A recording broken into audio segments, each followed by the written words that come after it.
So we would like to start time to act for building. For the realization of the decarbonization, what kind of initiatives are being actually conducted in the construction and real estate areas, and what kind of support are expected from finance perspective? We like to have the panelist discussion on those themes. I'm the moderator for today's session. My name is Fukui from Development Bank of Japan. So I'd like to introduce today's panelists. And today we actually connected to New York and London because of the Wi-Fi connection. There might be some trouble in airing during the session.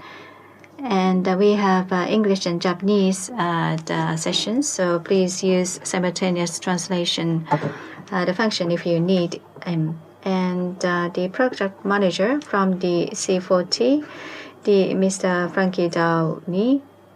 And in C40, he hosts the workshop, and also he is promoting the information sharing with the cities. And thank you.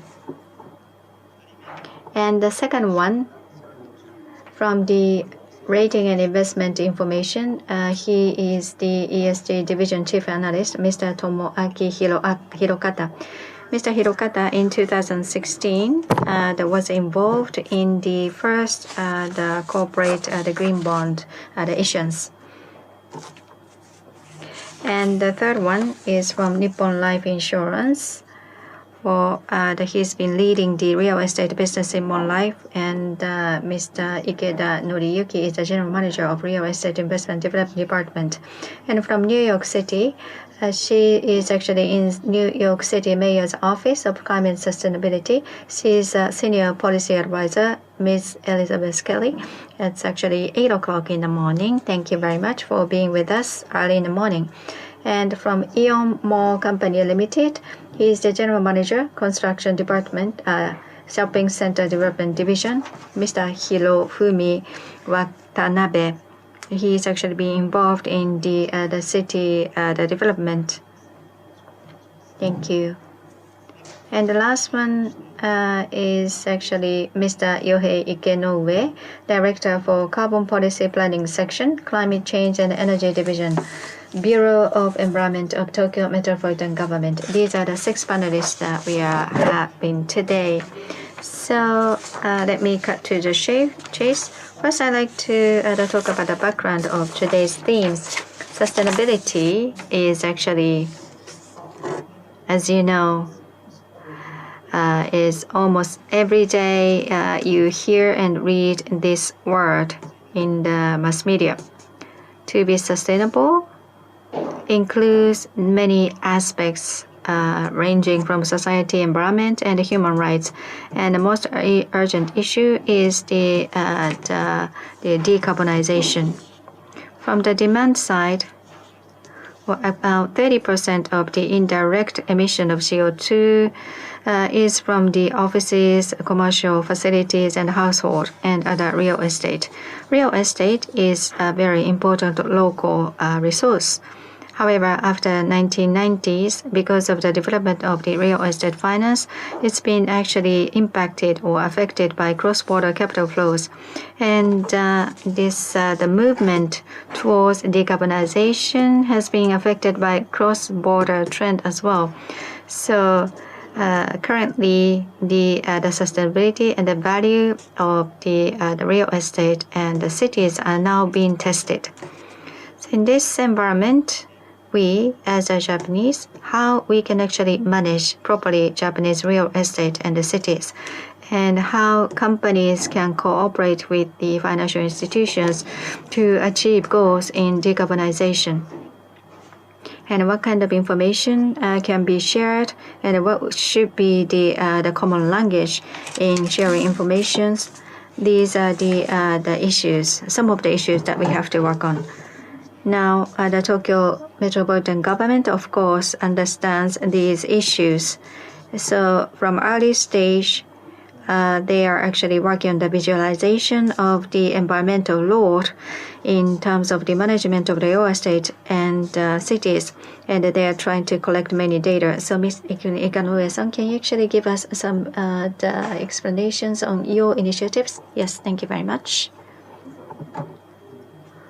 Well, in Tokyo, we have a concentration of the business buildings and the residential the buildings, and about 70% of CO2 emission is from those buildings. So after 2000, we have been actually focusing on the buildings for the climate issues.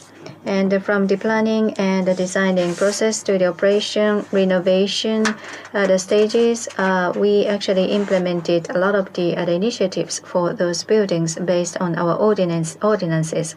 Especially for existing buildings, it's very important to have energy conservation and CO2 reduction models. So to large the facilities, we have Tokyo Cap and Trade, the program, which would reduce CO2 emissions, and we have a carbon reduction reporting scheme for small-scale facilities. Please go to the next slide. In the operation of those requirements and the regulations, we try to analyze the data provided by those facilities in Tokyo. As you can see on the left-hand side, those the facilities under the scheme of cap and trade, we actually give feedback to those the companies. For example, in the office buildings, CO2 carbon intensity per square meter has been declining. In some facilities, actually the level of carbon intensity is half the standard level. On the right-hand side, from small and medium-sized the companies, we receive some data, and regarding the CO2 the intensity per square meter, we make an index. So to 30 sectors, including office and food and the beverage sectors, we give some feedback. So we are now actually seeing increasing number of companies who have the high score in terms of the decarbonization. With those data, they can actually see their own positioning in the total effort of the decarbonization. Thank you very much. So data that you have will be quite valuable as a big data. So how do you actually evaluate those data as of now? So as of now, mainly this is actually data for the subject of some regimes or the reporting regime that we did have. However, I think there are many other financial institutions are focusing on this kind of data to make investment decisions. So I think to make data open will be very important, so that we can actually promote the facilities initiated for decarbonization. I think it will be very important to have some kind of scheme where the high score the facilities can be favorably treated in terms of finance as well. So what kind of actions are actually effective is something that we always in our mind as a policy the players. Thank you very much. So if you can actually prove the value or recognize the value in the data, I think those numbers can be actually incorporated into some more specific policies. So Ms. Kelly, in New York, I think that you have some initiative already underway based on some numerical targets, especially in 2019, the Climate Mobilization Act was actually enacted that actually require the certain facility to reduce CO2 emission. So can you actually give us the overview of that scheme and also the background of those the regulations?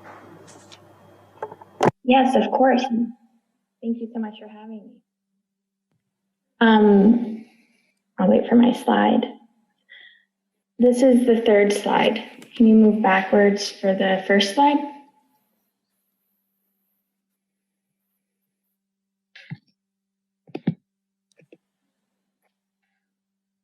Are there any other slides available?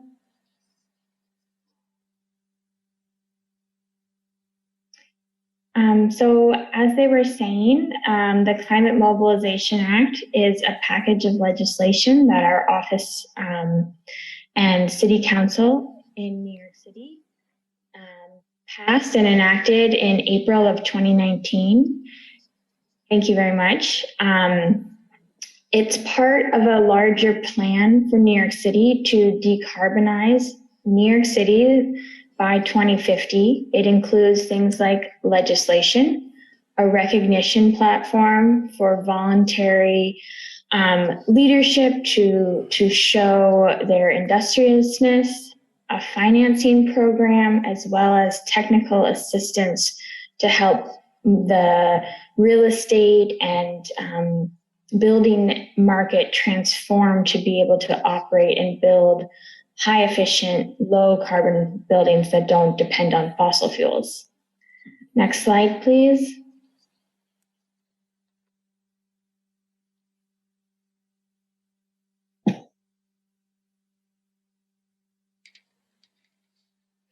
Thank you.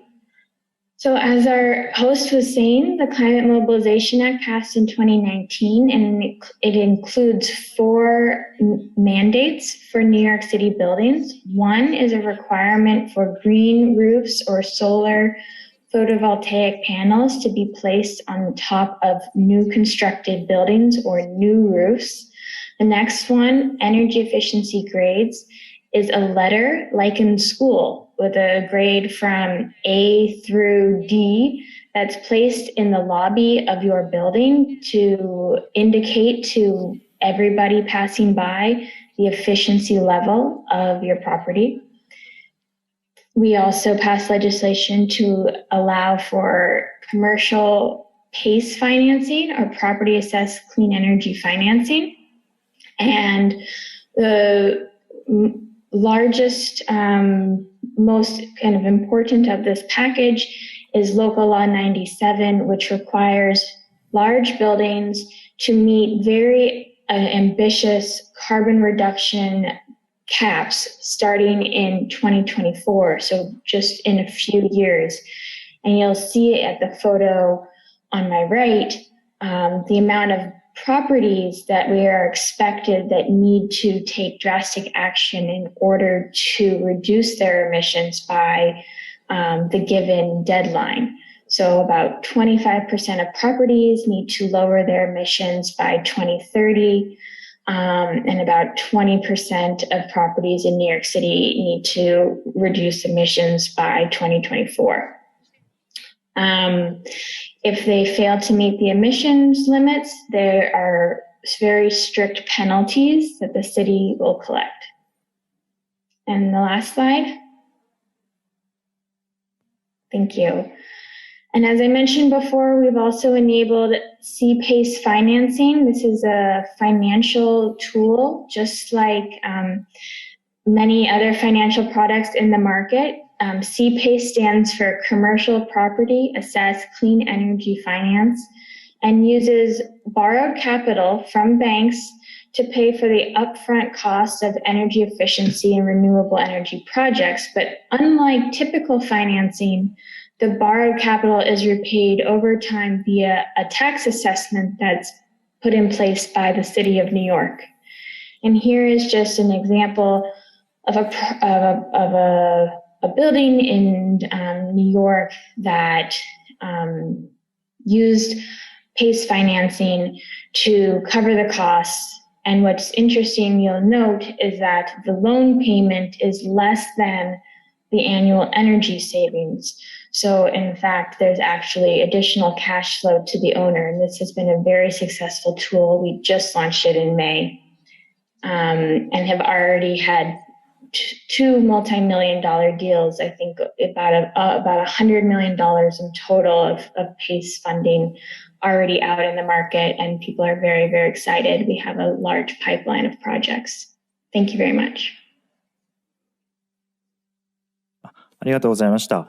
マンハッタンは非常に古い建物も多くて、I understand in Manhattan there are many old buildings and the cost of renovation can be a major challenge. So if there's such package, it must be very helpful, and I could understand that very well. Thank you very much. On the other hand, what is happening in Japan? I would like to ask Mr. Watanabe about this. Aeon has been actively in promoting activities for environment and society, even without regulations. Could you tell us about your efforts for decarbonization? I'm Watanabe from Aeon. It's nice to meet you. Thank you very much for your cooperation to even more and our activities. In 2018, in March, we have drafted the Aeon's Decarbonization Vision 2050. And we decided to move forward the target to 2040 to achieve net zero. We are a real estate developer, so when we build a building,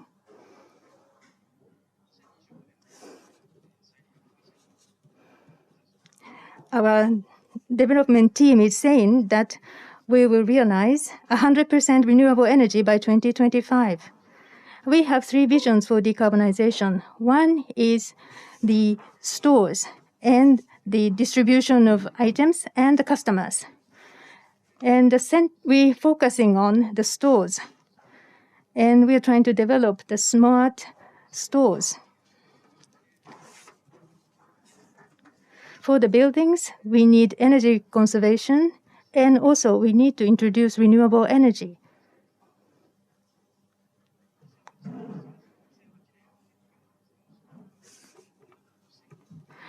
In 2008, we issued a declaration to counter global warming.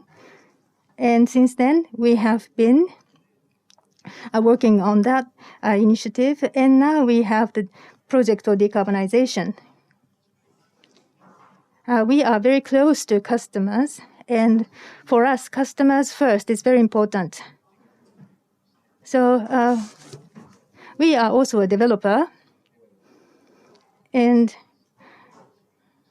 as our corporate citizen, we have to contribute to the realization of a very good society, which is heartful and sustainable. Of course, we are not the only one who is working on this. We are partnering with our suppliers and many other companies related to us. For decarbonization, we are accelerating the move to introduce renewable energy, especially solar power generation. We use solar panels, and also we are using PPA on-site and off-site, and also we purchase electricity produced by renewable energy, and also we are providing incentives to use renewable energy in the stores. And offshore wind and solar power will be increased in the future. Aeon joins RE 100 and also EV 100.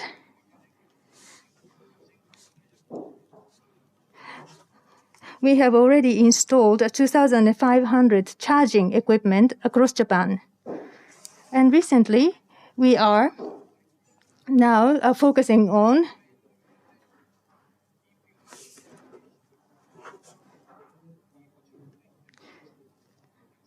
discharging.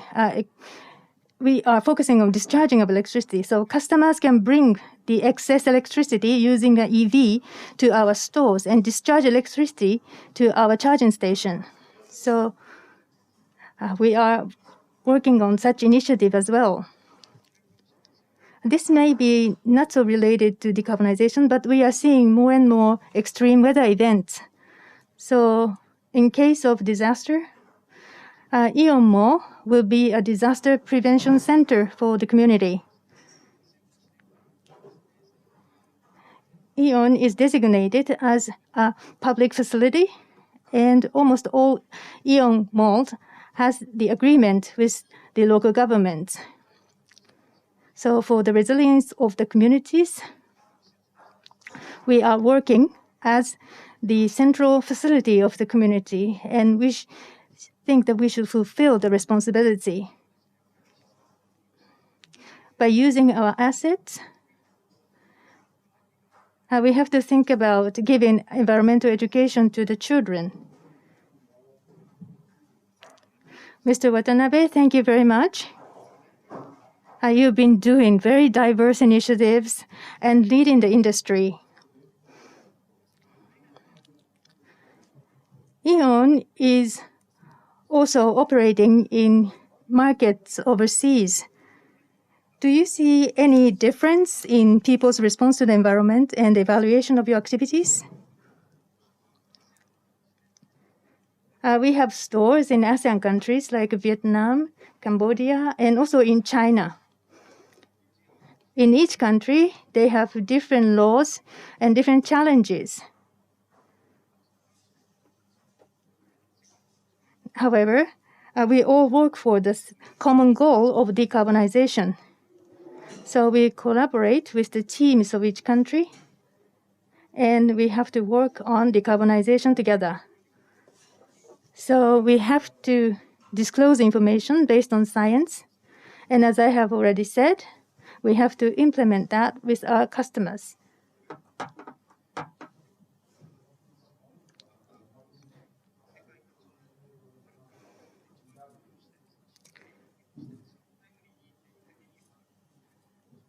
Maybe we need to understand our current state properly and compare that with an industry benchmark and think about our performance. Thank you very much. いうのは非常にThank you very much. Decarbonization is a common language, and that's the goal that we all have to pursue. Now, Mr. Ikeda from Nippon Life. Well, in your company, in April this year, all of your assets, 70 trillion yen, will be the subject of the ESG evaluation. In the real estate business area, that you have been quite active, and the ESG perspectives will be probably incorporated into your real estate business as well. Can you actually share your initiatives with us? I'm Ikeda from Nippon Life. Thank you very much. In our company, currently from Asahikawa to Ishigakijima Island, we have 270 tenant buildings. Since 20 years ago, LCCO2, life cycle CO2, is the concept that we have been working on. Well, simply put, the environmentally friendly buildings we are going to provide, and we are not going to develop or purchase any non-ESG compliant buildings. When you develop buildings, of course, environmental issues are very important, and we have internal discussions on that. And the green buildings, LEED, Will Health rating, that type of the environmental certificates is something that we are paying attention to as well. Well, we have been focusing on this area for a long time, but in terms of the energy, the management as well, how we can actually improve the performance of the operations of the buildings is very important. So if there is any platform to make evaluation, that would be very important. So this would be should be actually collected as a data. So in this kind of session, people tend to pay attention to E of ESG, but from the perspective of building development, S and Gs are very important elements as well. For example, in some example, the human rights of the employees of the building, and also gender issues. I think these are very important issues, and we are working on those issues as well. Thank you. Thank you. The evaluation of the operational performance, not only when you build buildings, but you can monitor the performance of the operations of the buildings. That's very important. For buildings, in the newly built the buildings, because of ZEV, I think the energy control, the standard has been set. However, for existing buildings, that's very important challenge. If you look at the, actually, I have a question to Downey-san of C40. What kind of the action should be taken for existing buildings? That's very important, the issue. Do you have anything that you can actually share as the example in the area? Yeah, thanks. Existing buildings are indeed the issue for at least global north cities, and often account for, as we saw in Tokyo, it's at around and New York, it's around 70% of greenhouse gas emissions. And I think Tokyo has been an inspiration to many cities with its cap and trade program for a long time, because it's been the only city that's regulated emissions from existing buildings. But this has changed dramatically in the last few years, and certainly within C40, 3 cities in the US have passed what in North America they call building performance standards, where they've placed a cap on the energy or emissions that a building uses. Those cities are Washington, D.C., New York City, and most recently Boston. But there are other cities outside of C40 that have also passed this legislation. And there are other cities who are working on it at the moment, including Toronto, Portland, Seattle, and also Seoul in South Korea. So we also see the European Union also considering minimum energy performance standards for buildings. So energy regulation and regulating existing buildings is expanding across more and more cities and countries, and also impacting a greater number of buildings in those cities. I think New York City is around 50,000 buildings that are going to be impacted. Boston, being a smaller city, is about 3,000 buildings. And also these standards have really high ambition, and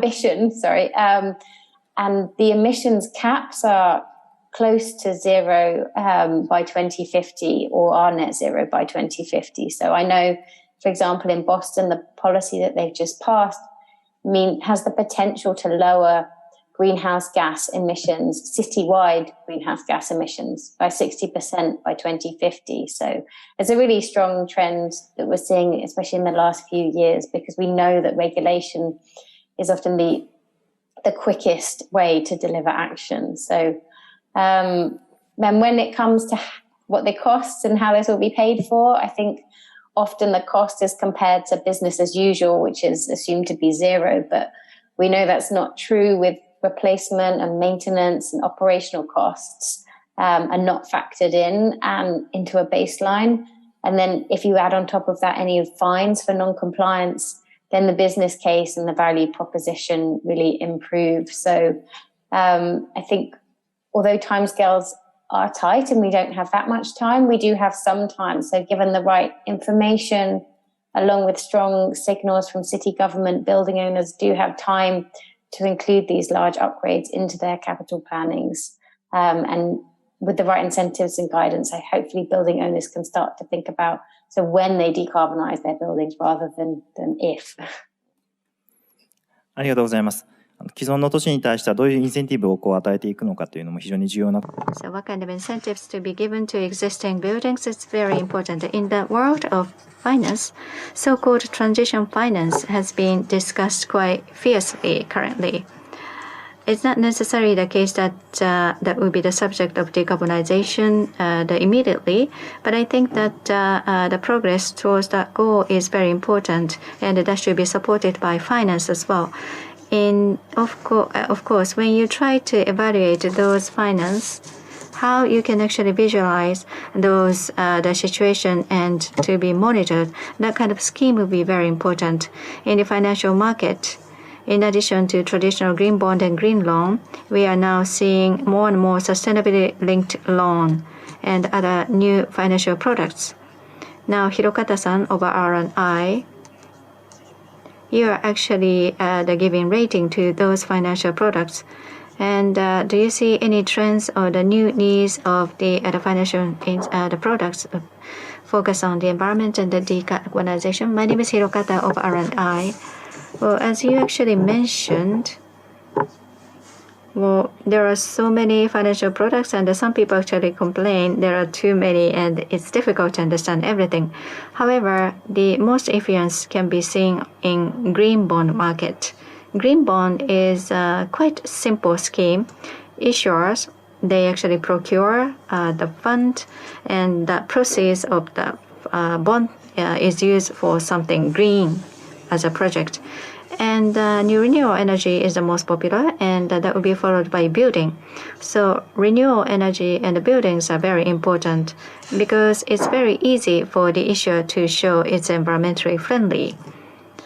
Well, investors in bonds, of course, they're not the experts of the environment, but if the proceed is used for the renewable energy, it's easily to understand that's actually good for environment. And so buildings need or some other certificate already existing. And so if there is a high the score for that building, then you can actually safely say that's the green building. So it's easy to understand for bond investors. That's why the green the building and the renewable the energy is very important, and the sustainability linked loan market is expanding in and outside Japan. That is actually the bond that borrower can actually set the KPI in environment, and when they achieve those the targets, the interest rate can be probably lower in the future. So the borrower will be given the incentive for environmentally friendly the activities, and once a year between borrowers and lenders, they actually have discussions about the progress of the issuers the targets. It's a very nice concept, but what kind of indicators, what kind of measures are to be used in those discussions? It's some how the vague. And if there is a common language like building the certificate, that kind of discussions will be quite substantial, and substantial sustainability linked loan that might be actually created. As I said in the beginning, in the market, there are so many financial products, but any financial product, basically, the proceeds would be used for green activities. So the impact or the effectiveness of the activity that should be actually incorporated into easy to understand index or benchmark. That's important. Thank you very much. As the market and the products increases and expands, we hear the problem of greenwashing. So there are products and projects that are not truly sustainable, and these should be excluded from the market. As a rating agency, could you tell us what businesses need to pay attention to, and what kind of perspective investors and financial institutions should have? So in order to prevent greenwashing, the key word would be additionality. Well, I can explain it very quickly. So if you put the label of green and raising fund, people think that the fund will be spent for something nice to environment because the label is on it. That's called additionality. And the issuer tells the investors what they spend money for, but it's very important that they disclose in detail about information about their investment. It's not just the investors say it's green, but we have to think about where the additionality is, and we have to go and see it. So issuers need to refine themselves, and that would lead to the prevention of greenwashing. Recently, ICMA has published the Climate Transition Handbook, and this is attracting attention in the green market. So, for instance, the carbon-intensive industry like steel and carbon is under this guidebook, and they need to explain very carefully to their investors and then issue the green bonds. And if they want to issue green bonds, perhaps they need to disclose items like this. And so they need to work out the strategy that is aligned to Paris Agreement. And so they require a very high level of disclosure. So the disclosure is important because people outside can see what is happening, and that trend is continuing. And the voices asking for disclosure is getting louder and louder. So I think we need to enhance disclosure. I believe that trend will continue for a long time. Thank you very much.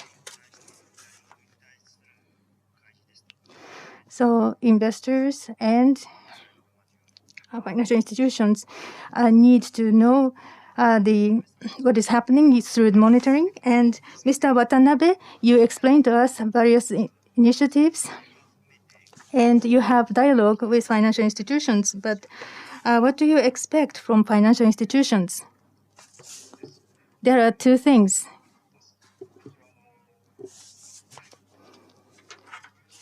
In Japan, carbon pricing and carbon tax are being discussed, but there are many uncertainties surrounding these systems.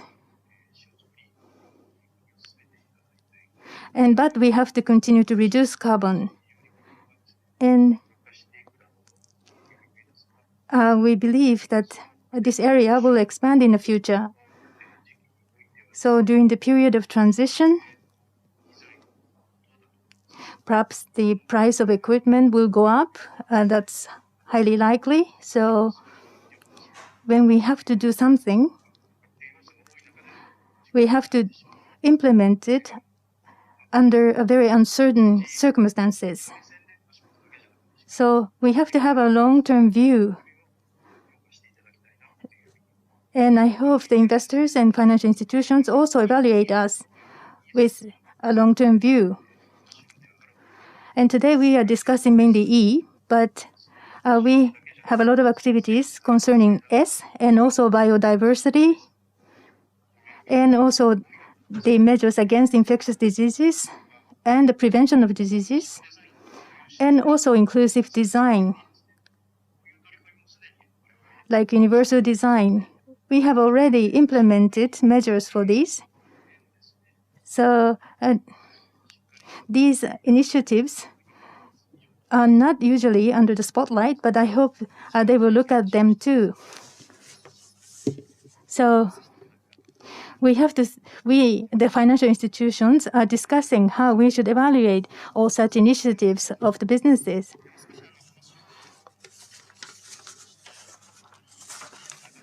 Now, the Paris Agreement brought 1.5-degree target, and based on that, the real estate business has been responding to this.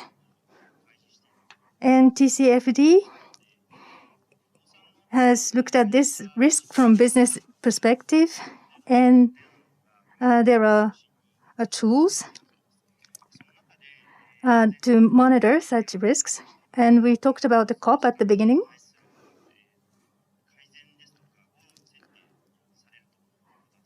So when you have to make an improvement and set the goal, your activities will become very visible, and maybe your it will become very clear whether your activity is sustainable or not.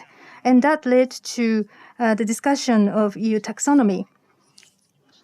And as for the asset eligibility, I think there's a discussion in the debt market and also the rating. How do you see today's situation?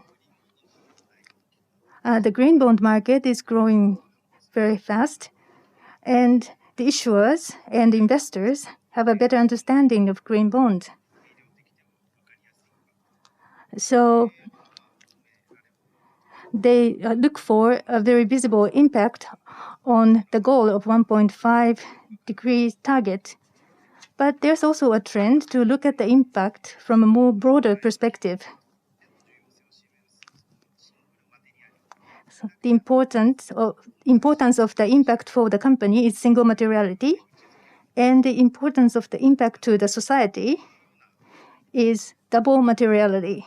And we are beginning to say that double materiality is also important, but there's a very good example of double materiality.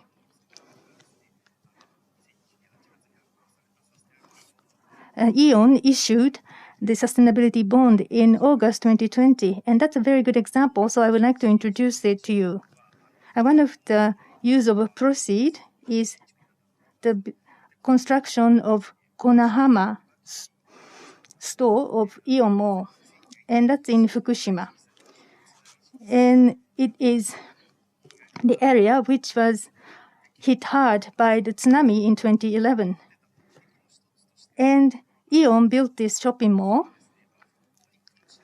because the people who are struggling to recover can get together here, and it can be a symbol for reconstruction of Fukushima. So E.ON focused on the importance of the shopping mall for the community, and I think it is a very good example of double materiality. Thank you very much. So in order to reach the 1.5 target, companies are working very hard and accelerating the measures. I would like to ask this to Hiroka. This is a very urgent target to meet, but it might be difficult to achieve this target just by extending our efforts for energy conservation.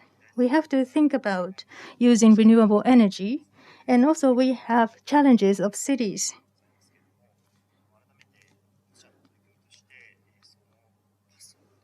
How do you think about the pathway to achieve it?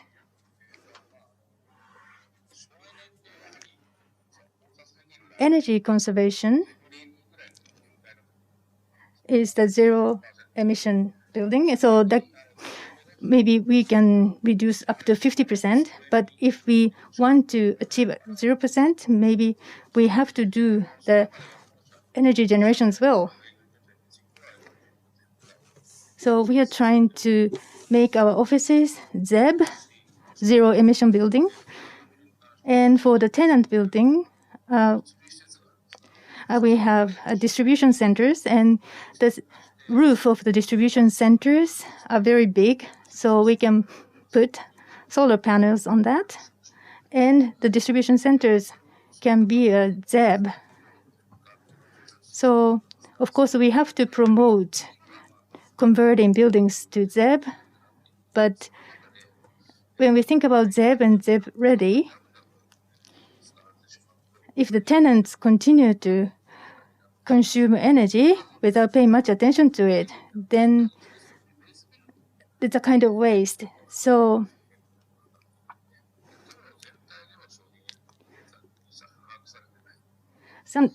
oftentimes the total energy consumption of the whole building is not understood. So the building owner and the tenant need to cooperate and try to reduce the energy consumption together. So owner and tenant need to have a same viewpoint and cooperate. So I talked about life cycle CO2 for building the buildings, and as one of the methods to implement the skelter, the concept is actually being used. That means something which cannot be used, like cannot be changed, like a structure of the building. You don't really have to change, but something that has to be changed, some facilities in the buildings, and some that has to be actually the easier to be changed. So if you actually plan or structure those buildings, that will be more efficient. So that's what we are implementing. So we are trying to be ZEP ready for many buildings as possible. And for those buildings, well, there could be some kind of the financial load. Of course, just acquiring the certificate is costly, and that's actually one of the challenges. For example, for large buildings, well, there are some the room to absorb those costs, but for smaller buildings, well, the cost will be quite enormous, and the burden is quite heavy. But in order to promote ESG elements, I think some kind of incentives will be necessary. For example, well, there is a comprehensive the designing scheme. For example, instead of the planting a lot of trees, you can actually improve the floor building ratio you can actually get for the building that you're going to develop. So maybe that kind of the system can be reviewed so that you can actually include more the areas as a barter for the improvement of the floor ratio. If that kind of thing can be implemented as incentive, I think more investment will be made for green buildings. So I think that's something that we expect from the local government as well. Thank you very much. Well, something which cannot be changed doesn't have to be changed, but something that should be changed should be actually designed easier to be changed in the future. Especially the actions involving tenants is recognized as an important element. Now, the Ms. Downey of C40. So this, for many stakeholders, including tenants, what kind of the decarbonization efforts to be implemented? Do you have any specific actions in the area that we can actually learn from you? Tough question on tenants and the cooperation. I think, we know that cities in the global north can't meet their 1.5 degree targets sort of without rapid and widespread building decarbonisation. And I think, this means energy efficiency measures and ultimately the removal of fossil fuel from all buildings. So cities need to have a really strong and clear message on that leaves no room for debate and delay. Otherwise, I think it's easy for fossil fuel technologies to get locked in or cause building owners for delay what they could be doing now. And I think that same message also helps to align the tenant and building owner goals. This is something that a lot of other cities struggle with, getting those to align. Sometimes there's very engaged building owners, sometimes it's the tenants. And I think having that strong message and using their convening power to bring those different parties together is something that cities can be really strongly work with. And I also agree with the point on the whole life carbon. Some of the things that cities can do there around the number one thing is using existing buildings and not building new, but then secondly looking at that building flexibility and ensuring buildings can be used in different ways throughout their life without the need for too much construction or redevelopment within the buildings. But I think collaboration with business is really essential. And also for cities, collaboration across departments, finance, economic development, health, air quality, resilience, all of these come together and help make the value proposition to both building owners and tenants easier to understand. And I think there was a point made earlier about Aon having targets that are ambitious and potentially more ambitious than the city or national government. And I think this is again something that's happening in other cities, where San Francisco had a business task force group where the building owners and tenants got together and agreed amongst themselves decarbonisation targets that were actually earlier than the city had planned. And I think there are a lot of businesses that are really recognising the value of being a leader in this sector.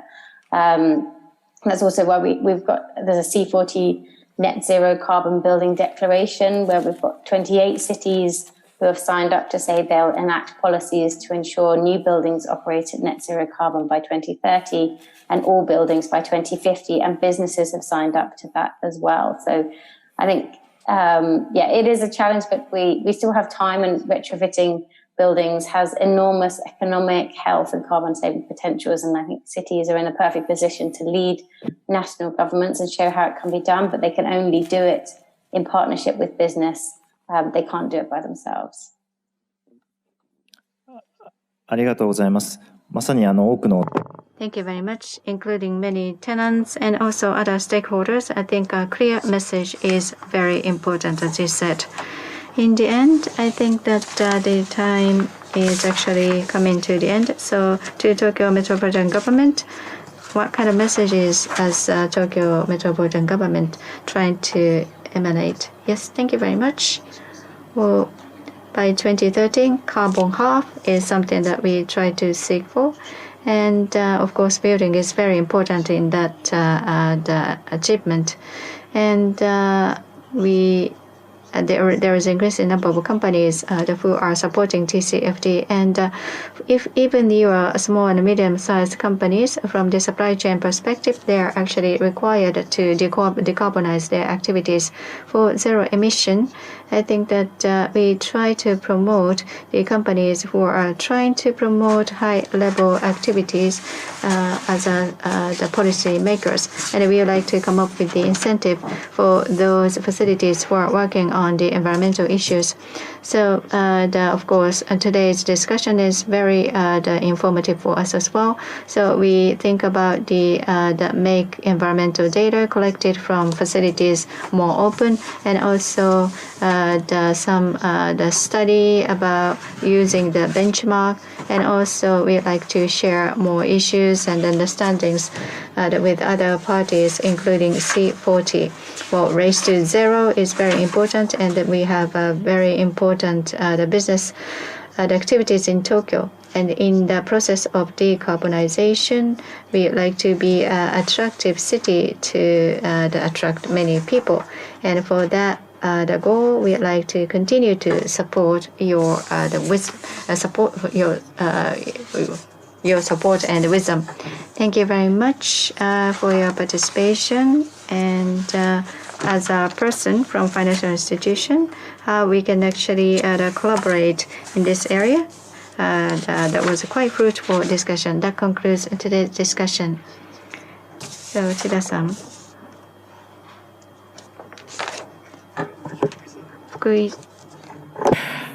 Starting from high-level session, we had in-depth discussion of two essential sectors, hydrogen mobility and sustainable building and finance. I have enjoyed all the session, and I hope it is the same for all of you who are still listening.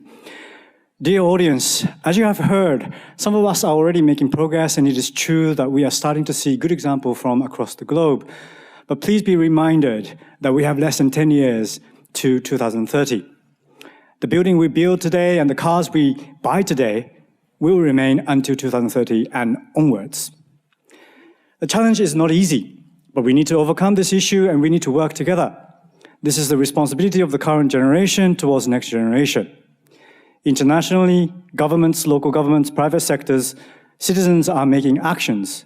We also need to act. Dear audience, COP26 in Glasgow will be in two weeks' time, and many of its programs will be online. This was unthinkable 2 years ago, but you can follow the international discussion from your home with your family and neighbors and your colleagues. If you're not sure what and when to act, I would suggest you to follow the program of COP26 and listen to the discussion as the first step. Finally, I would like to thank all those who have participated today and contributed to the rich discussions we had. Not to forget all the staff who are still in this room who have worked extremely hard to make today's session successful. With this, I would like to conclude today's forum. Thank you very much. 長時間にわたりご視聴いただきましてありがとうございました。 Thank you very much for being with us for a long time.